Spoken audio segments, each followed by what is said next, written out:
morning we have new details about a deadly shooting in Sacramento we covered throughout the morning yesterday. We have learned who was involved now. Victims killed: a 7-year-old girl named Isabel Martin and 42-year-old Clifford Hall, who was just identified late last night. Sacramento police have arrested 22-year-old Tyrese Martin. He incidentally is Isabel's uncle. They are calling him now the only suspect. Now, this is just the latest act of violence as murders, assaults, and thefts rise this year in the city of Sacramento. It's been very disturbing, and here to talk about some of the problems we are seeing citywide and how the community can help is Police Chief Daniel Hahn. Chief Hahn, thank you so much for joining us this morning. We've seen a big spike in the homicide rate. How are you cracking down in places like Old Sacramento, and do you think additional resources will be needed to help decrease crime? Well, you know, it's always very tragic when we lose a 7-year-old child. But the reality is we've had 53 homicides in our city so far this year, which is well over one a week. And so this, unfortunately, isn't the first time something like this has happened. So the good thing is on this scene, we had community organizations like Black Child Legacy, Greg King, that helped respond to the hospital, helped the family, helped the officers concentrate on the case at hand, and so they were able to quickly arrest the suspect. But absolutely, we need more resources, both with the police department and in our community, because it really has to be a collaborative effort if we're going to turn around the increase in violent crime in our city.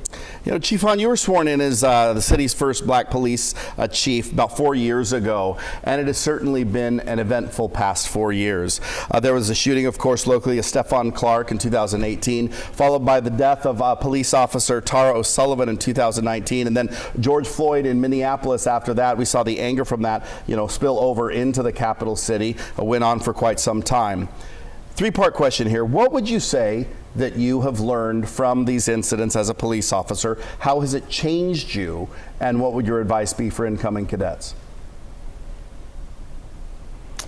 Well, it hasn't changed me. It reinforces what I said in my swearing in, and it reinforces the beliefs I had when I first came back, and that is that we have a long ways to go.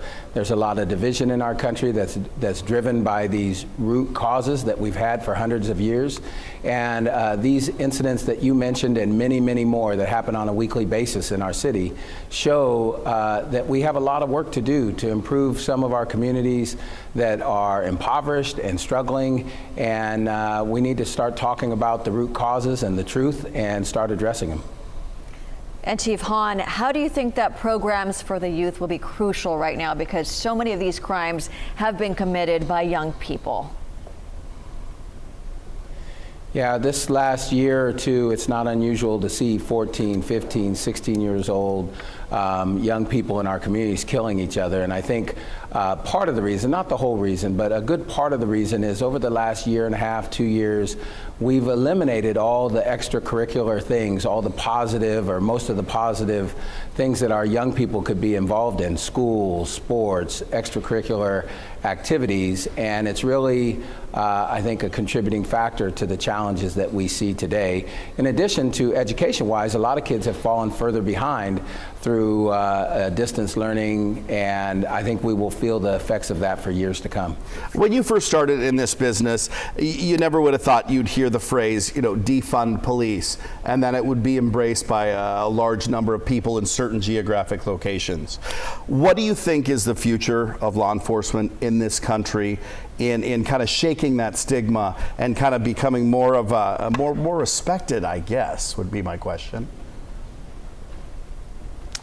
Yeah, in 34 years, I'm not too surprised about hearing anything these days. But I think what really needs to happen is everybody needs to start looking at root causes and be honest.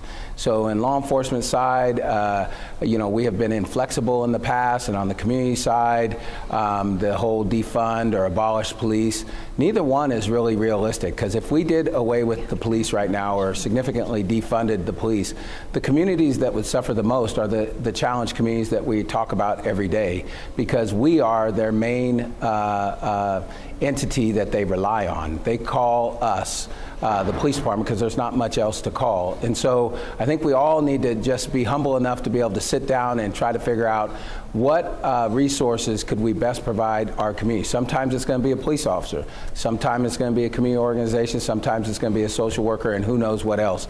And we are going to be doing good when we get the appropriate resources to those who need it. All right, Chief Daniel Hahn, we appreciate it again just ahead of your retirement. Happy retirement to you as it comes closer, and I'm certain it's not the last we'll hear from you. Thank you. Thank you so for your much. service. Best of